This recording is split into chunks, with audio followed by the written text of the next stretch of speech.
On reçoit aujourd'hui Loïc, et tu vas nous présenter. le théorème de décomposition de Frobenius. Très bien, vas-y, présente-nous-le déjà avant de commencer. Alors on va se passer dans l'espace vectoriel E de dimension n sur un corps K. On va se prendre un endomorphisme U de E. Et donc le but c'est de décomposer l'espace E comme une somme directe de sous-l'espace FI, où en fait sur chaque FI, U restreint à FI, U induit sur FI va être cyclique. Le polynôminal de cet endomorphisme va être PI, il va y avoir une condition sur les PI, c'est-à-dire qu'ils se divisent exclusivement jusqu'à tout ce qu'on disait le premier. Donc c'est ça le but de ce développement. Alors, pour commencer, juste pour discuter, d'abord, les FI sont finalement stables. Oui, bien sûr, les FI vont être stables, pour pouvoir Voilà. définir un induit. Et cette condition de divisibilité, pourquoi on l'introduit? Elle nous permet d'introduire une certaine notion d'unicité, en fait, parce qu'il y a existence, comme j'ai mentionné, mais il y a aussi unicité de ces pays, que je ne vais pas montrer dans ce développement, mais il y a unicité, et c'est cette condition qui traduit en quelque sorte l'unicité sur de ces polynômes pays. Voilà, super, je pense que c'est clair pour tout le monde. Et on peut démarrer.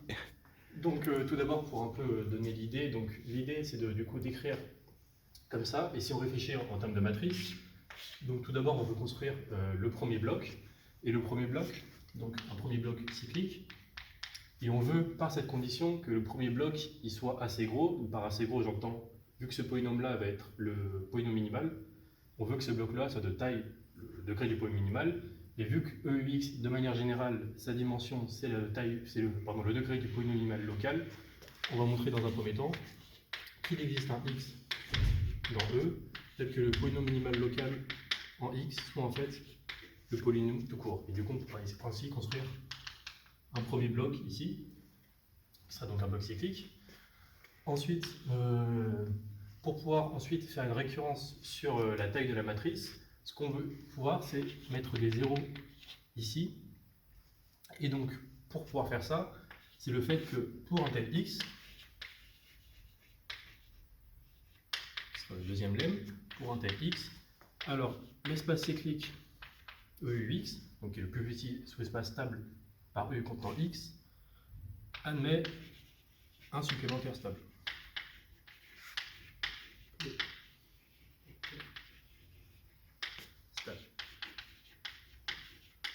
Et donc, comme ça, pour mettre des zéros. Et après, on va travailler maintenant ici, c'est le deuxième point, ça c'est le premier.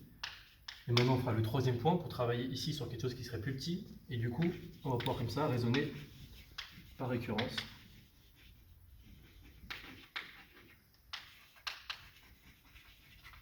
Sur du coup la dimension de l'espace qui est M.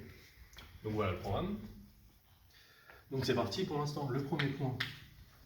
Pour ça, on va utiliser la décomposition de mu en facteur multiple. Donc on écrit que c'est le produit lié à 1 jusqu'à, par exemple, R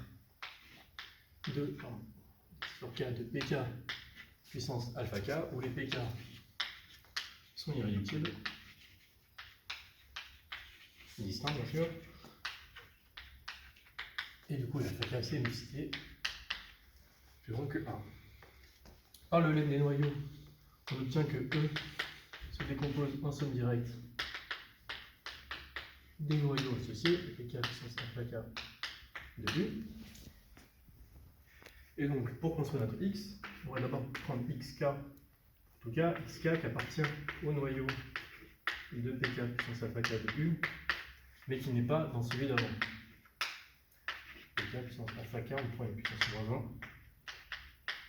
Et ça, on a l'existence d'un tel élément parce qu'il y a une stricte croissance des noyaux itérés, au moins jusqu'à l'indice, exactement jusqu'à l'indice alpha K. Donc on prend un tel XK et on va poser X, qui est simplement la somme d'XK, et on va montrer que ce X là c'est bien celui qu'on cherchait. Tout d'abord, on remarque que mu U, polynôme minimal local de U en X, évalué en X, par définition, ceci ça vaut 0, mais de plus, par linéarité, on peut l'écrire comme étant I de U appliqué à XK. Ici, on remarque que cet élément-là, il appartient à notre noyau ici. Pourquoi ça? Parce que xk est dedans, et par commutativité des deux polynômes, celui-là et celui-là, cet élément-là va encore être dans ce noyau. Et comme j'ai dit par le lemme des noyaux, ces noyaux sont en somme directe, et qu'on a une combinaison qui vaut 0, alors chacun des termes vaut 0, par nécessité de la décomposition en somme directe, ce qui nous fait du coup que ce terme-là vaut 0. Maintenant, ce qu'il faut remarquer, c'est que du coup, ça veut dire que le polynôme minimal local de u en xk divise ce polynôme, sauf que du coup, le polynôme minimal local de u en xk, comme pk est réductible, c'est pk puissance alpha k. Ce qui nous donne du coup que pk puissance alpha k va diviser mu x par minimalité du polynôme minimal local. Et du coup, ceci, c'est vrai pour tout cas. Et comme les polynômes pk sont irréductibles distincts, ils sont donc premiers entre eux, et du coup, par le lemme d'Euclide, leur produit va aussi diviser mu x, et leur produit directement mu u, ce qui fait que du coup, mu u divise mu x par Euclide. Bien sûr, de manière générale, sans prendre un élément quelconque, la division dans l'autre sens est toujours vraie, puisque mu u annule u en x, c'est toujours vrai. Et donc finalement, on a bien mu x égale mu. On a trouvé un tel élément, c'était positif. Maintenant on passe au point 2, on retrouve un supplémentaire. Pour ça, tout d'abord, on note P, la dimension de Ux, et on va noter E1 qui va être X, E2 qui va être U de X, etc. Jusqu'à, on prend une base du coup, jusqu'à EP qui est U puissance E-1 de X, qui est donc forme une base de Ux, et on la complète par le théorème de la base incomplète. On la complète cette famille en E1 jusqu'à En, base de U. Maintenant, on va utiliser la dualité pour pouvoir construire un supplémentaire. On va poser F, qui est l'ensemble des Y qui appartient à E, tel que pour tout entier J, EP étoile, qui est donc la forme linéaire coordonnée associée à notre base, EP étoile appliqué à UJ de Y doit être égal à 0. Ce qui serait écrit ici comme étant l'intersection pour tout J des noyaux de EP étoile, de forme linéaire EP étoile en J. Et on va montrer donc que ce F est bien notre supplémentaire stable. Tout d'abord, on doit vérifier que F est stable. Donc pour ceci, on prend un élément Y dans F. On veut montrer que U de Y est encore dans F, donc pour ça on prend un J dans N.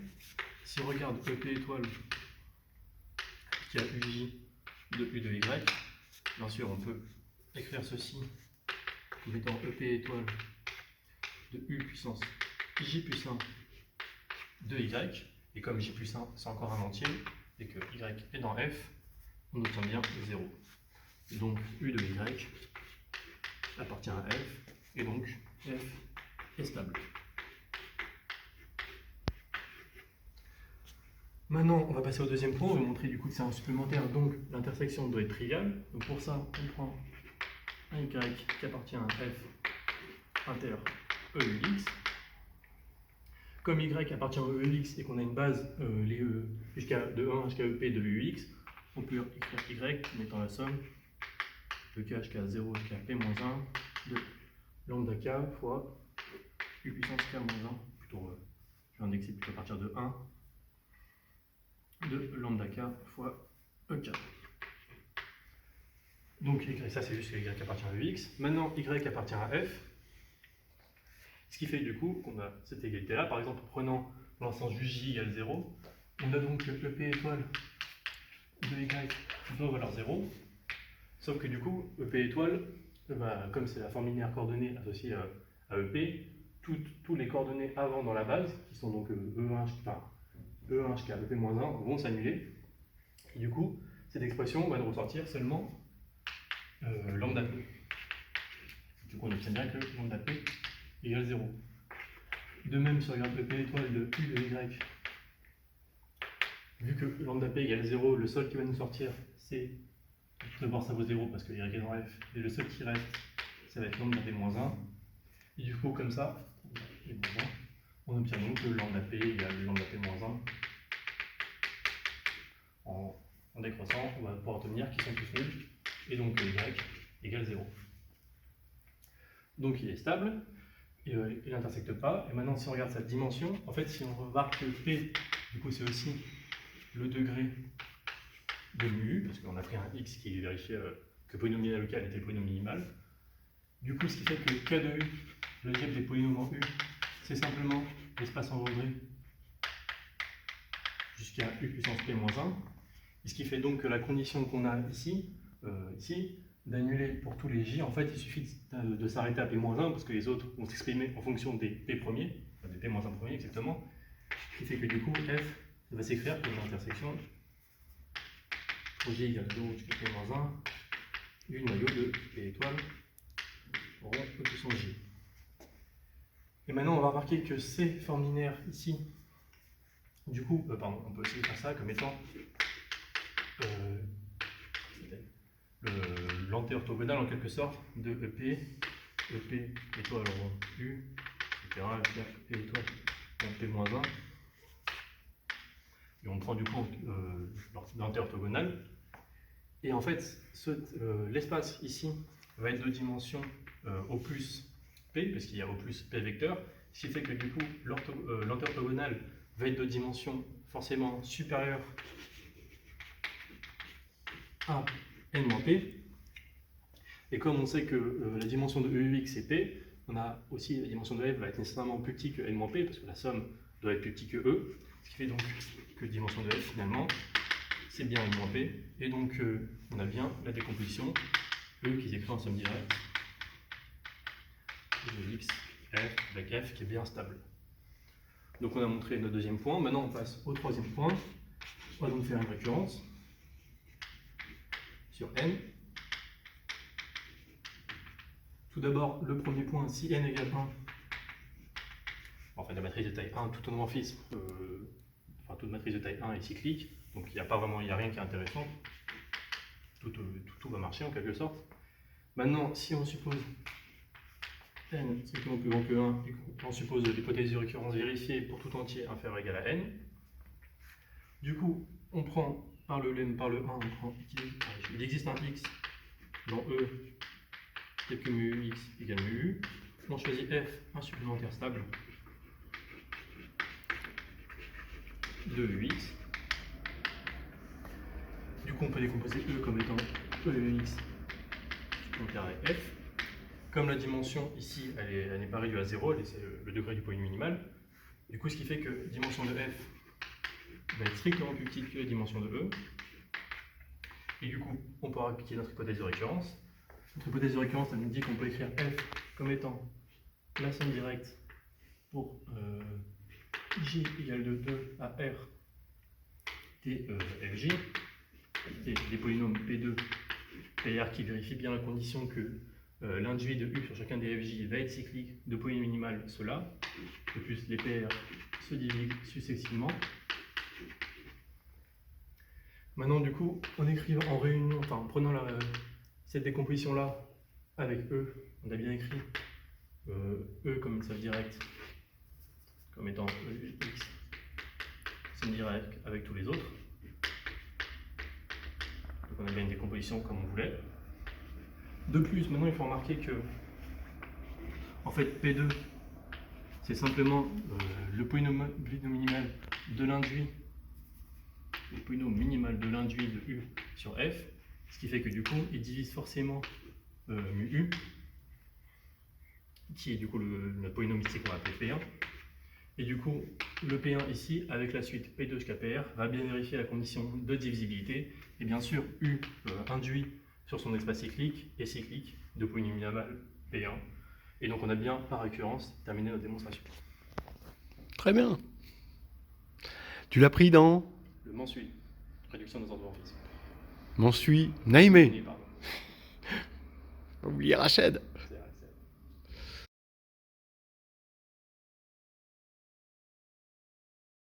Partir sur une petite séance de questions. Bon, d'abord, il se trouve que ce développement que tu as bien calibré et un peu customisé parce qu'il y a des choses originales à la fin, va servir surtout dans une leçon sur les sous-espaces stables et dans une leçon sur la dualité. Après, bon, sur la réduction aussi, mais bon, les objets, les leçons les plus pertinentes, c'est stabilité. Et alors, il faudrait déjà commencer par peut-être présenter les choses sous forme de stabilité. Où est-ce qu'on utilise les sous-espaces stables? Tout d'abord, en fait, notre décomposition ici, bien sûr, les FI vont être des sous-espaces stables pour qu'on puisse après considérer l'induit et bien avoir un endomorphisme, et donc parler d'endomorphisme cyclique. Et en fait, du coup, notre décomposition, bien sûr, on veut faire quelque chose, entre guillemets, si on pense matriciel, d'avoir quelque chose par bloc pour pouvoir faire une récurrence. Donc déjà, le fait de pouvoir ensuite faire une récurrence sur la dimension, ça impose le fait qu'on ait besoin de sous-espaces stables. Ensuite, après, déjà, aussi dans le lemme des noyaux, ici, les polynômes ici, les espaces ici sont des noyaux et ils vont être des sous-espaces stables. Après, vous savez que d'autres cas de sous-espaces stables ici, je n'ai pas l'impression. Non, je sais pas si je pense pas que j'en vois d'autres. Ce qui est vraiment important, c'est que Si, il y en a. Le supplémentaire qu'on construit là, Oui. Au-delà d'être un supplémentaire, surtout que c'est un supplémentaire stable, ce qui est dur de manière générale. On a tout le temps des supplémentaires, Oui. mais on a vraiment un supplémentaire stable. Et c'est ça qu'on construit grâce à la dualité. Oui, mais ce que tu construis E1, E2 jusqu'à EP, ça va engendrer EUX. Ouais. Ça, c'est le. Oui, EUX est un. Oui, c'est ça, mais tu l'avais déjà dit avant. C'est vrai. D'accord. Et F. Bah oui, il va être stable aussi. Ouais. Donc là aussi, on a du stable. Et en fait, comment on pourrait, en termes de dualité maintenant, pour parler de la dualité, parce que là, la dualité rentre vraiment en compte et de façon incontournable, ça c'est, la dualité est incontournable là-dedans, eh bien, comment on pourrait dire, bah oui, c'est stable parce que, avec le mot orthogonal. Oui. Orthogonal. Oui, c'est que du coup, en fait, F va être U stable parce que, s'il n'y a pas de bêtises, F orthogonal, oui. F orthogonal ou F anti-orthogonal. F orthogonal, ouais. Va être U transposé stable. U transposé stable. C'est ça qu'on construit en fait. Voilà. Est-ce qu'on peut voir U transposé ici dans ce qui est par la suite quand tu as écrit ton. Quand on écrit les vecteurs ici là, les vecteurs, les formes linéaires. Les formes linéaires. En fait, si je regarde EP rond U, c'est U transposé appliqué à EP. C'est étoile, hein, il y a des étoiles. Et pareil. Voilà. Pour les puissances, et pareil pour les. Voilà, c'est ça, c'est exactement ça. Du coup, ça, c'est en quelque sorte, je ne dis pas de bêtises, s'appelle. Enfin, je vois ça comme l'espace cyclique, mais dans le dual. Dans le dual, c'est ça. Donc c'est encore un sous-espace stable ici, et l'autre est stable par. Bah, si on a un sous-espace U transposé stable, bah, son orthogonal ou anté-orthogonal, comme tu dis, et U stable. Voilà, ça c'est pour ça qu'on important. construit le F d'ailleurs. Voilà. Est-ce que tu connais l'équivalent dans le cadre des groupes du théorème de Frobenius? C'est le théorème des structures des groupes abéliens finis. Voilà, c'est ça. En fait, les conditions sur les polynômes là, qu'on a que chacun des polynômes se divise successivement, c'est la même chose qu'on retrouve sur les entiers dans Frobenius qui doivent se diviser successivement. Oui. Et les sous-espaces cycliques, qu'est-ce qu'ils deviennent? Ils deviennent des groupes cycliques. Des groupes cycliques, voilà, c'est ça. Je crois qu'il y a une correspondance entre les deux après. Oui. Mais c'est globalement, c'est la même théorie qui est derrière. Oui, c'est module sur les anneaux principaux de type fini, en fait, Bourbaki. Ok. Alors, les matrices maintenant, la version matricielle de Frobenius. Bon, juste, tu peux le dire oralement, oui, vas-y. En fait, du coup, l'endomorphisme cyclique, matriciellement, c'est une matrice compagnon. Oui. La matrice compagnon des polynômes. Et du coup, en fait, c'est simple, l'énoncé de Frobenius, c'est du coup d'écrire que toute matrice est semblable à une matrice compagnon par bloc, avec la condition de divisité des polynômes associés à ces matrices compagnons. D'accord. Alors maintenant, quand on est dans le cadre où U est nilpotent, qu'est-ce qu'on obtient comme résultat important, fondamental et bien connu? En fait, si on refait la réduction de Frobenius d'un nilpotent, du coup, si on écrit matriciellement, on va avoir des matrices compagnons associées à des matrices compagnons. Ici. P, du coup, ça sera certaines puissances de X. Alors, est-ce qu'on peut regarder le polynôme minimal déjà? Le polynôme minimal. Le polynôme minimal, du coup, ça va être P1 et ça va être l'indice de nilpotence. Oui. Et les autres, ils divisent tous. Et les autres les divisent tous. Du coup, forcément, c'est des polynômes qui s'appellent de la forme x puissance i, Oui, oui. appelé R, l'indépendance. Et du coup, ce qui fait que la matrice compagnon d'un tel polynôme, si je l'écris, je ne sais pas comment on le définit, mais globalement, ça va être comme ça, Oui, oui. avec à la fin que des zéros. Et en fait, c'est la transposée d'un bloc de Jordan, comme on le définit habituellement, Oui, ou le bloc de Jordan, ça dépend comment on le définit. oui, oui. Et en fait, ce qui fait qu'on retrouve exactement la réduction de Jordan d'un nilpotent en appliquant horizon Frobenius à un nilpotent. En fait, les deux coïncident. Donc en fait, avec Frobenius, on peut avoir une preuve, bon, même de toute façon, la même preuve, sauf en raison différent à la fin, marche pour Jordan, mais en particulier, on prouve Jordan quand on prouve en Frobenius. Plus l'unicité Plus l'unicité aussi. dans la classe de conjugaison, quoi. Et qu'il y a moins d'hypothèses en Frobenius, c'est ça là. Enfin, on n'impose pas au polynôme caractéristique d'être scindé. Voilà, Ce qui oui, est le cas pour Jordan, donc c'est plus général le c'est Frobenius. ça. Ouais, ouais. Alors maintenant, bon, genre des questions. Est-ce qu'on peut donner un exemple? Quels sont les facteurs invariants, donc les polynômes invariants, hein, d'une homothétie? Alors, une homothétie, du coup, voilà.